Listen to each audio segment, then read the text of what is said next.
Hey, it's Alicia Soikawa from aliciasblog.com, and I'm back again. I just got back from back to school night for my son. He is in second grade now, and it's pretty cool. Actually, they did like self portraits, very cute.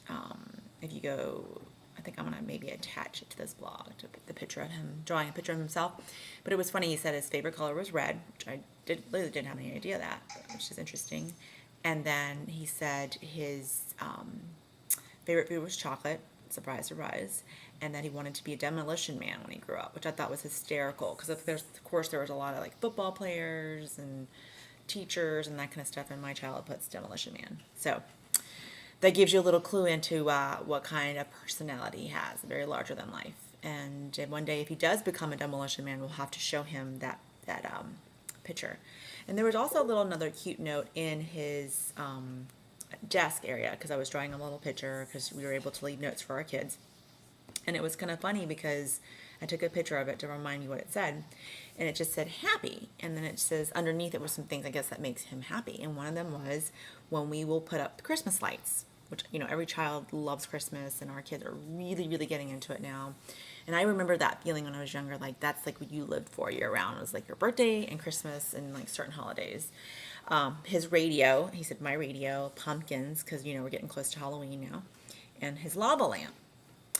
And actually, we took away his radio as a punishment recently because he decided to try to vacuum out our dog's tail with a vacuum, which is kind of funny if you think about it when it sounded. But we were just concerned about him being not nice to animals and wanted to make sure that set impressed him. So we took out the radio and everything. But when I saw that, I really just thought I was talking to Michael about how we really should probably just give him the radio back. I mean, music's so important. It's so important for the soul. I think everybody has an attachment to some song out there where it jogs your memory about an olden time with a loved one, or maybe something romantic if you are dating someone, or maybe a time with your child, or your favorite song, or maybe it reminds you of a coming of age. But there's just so many different things I think that music can do and induce. It's just that incredible thing that music can do in the morning.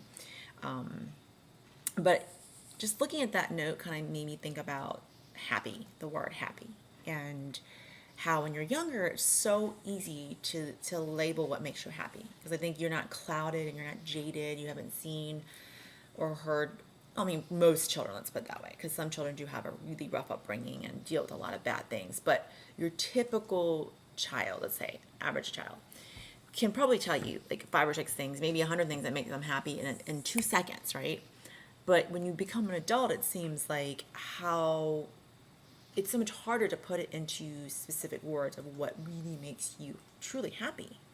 I think you can do like genres, like, for me, women will say like shopping or like going on vacation or traveling or these kind of things, but they're very like broad. It's not very specific. But I think, lately for me, I'm trying to do things, little things that make me happy every day. And for me, yoga is one of those things. Exercising is one of those things. For me, it releases those important endorphins that makes me happy, makes me a lighter person. It's just better for me all the way around. I feel better. My skin, everything's just better. So for me, working out is one of those things.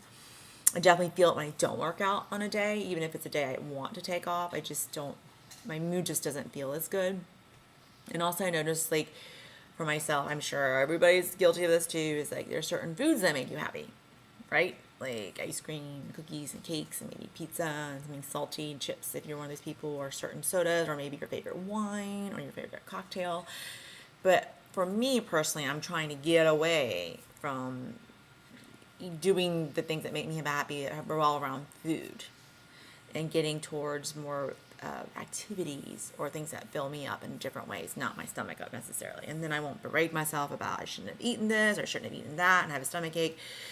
So that being said, I was just thinking that just that thought of the word happy, maybe you could go out there in the world and for yourself, think about really what makes you happy, what makes you smile, what lifts your spirit, what just makes you feel like wonderful, that gets those endorphins and happiness flowing. And you should do it every day. Like one little thing, it could be a tiny little thing, it could be you might absolutely love flowers, like that might be your most favorite thing. Then go and make it a point to have fresh flowers in your house every week. It's not that much money. You can go to the grocery store and get some that don't cost very much and make it last for a week. And then that's something that truly just makes you happy.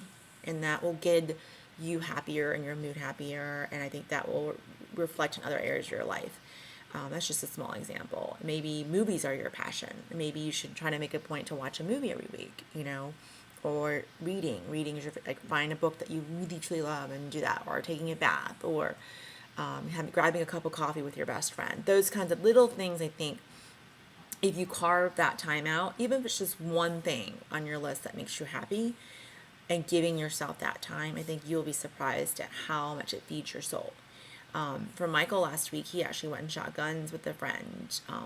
And it's just like a new friendship building, and it just kind of happened last minute. And I noticed when he came home, he was so happy. Like, he was just like glowing and happy just from shooting guns. That's his thing, like at the target practice. But I think he didn't realize what an effect that would have on him. And when he came home, I think he was a better father, a better husband, a better person for himself, for doing something fun for himself. So with that being said, go and do something that makes you happy, be a happy person, and it will reflect and will mirror into other areas of your life where you'll see it in your children, and that your children respect you for doing something for yourself. It's hard out there, especially women sometimes, and men that stay at home with their children, or people that are so devoted to their families and their responsibilities or their jobs that they kind of neglect themselves, even in the smallest way. Like, you may think that you're doing things for yourself, but you're not really. Do something that's truly for yourself, and you may see huge differences in how your life is going. So that's my to do right now. I'm working on it. So have a great night. Talk to you soon.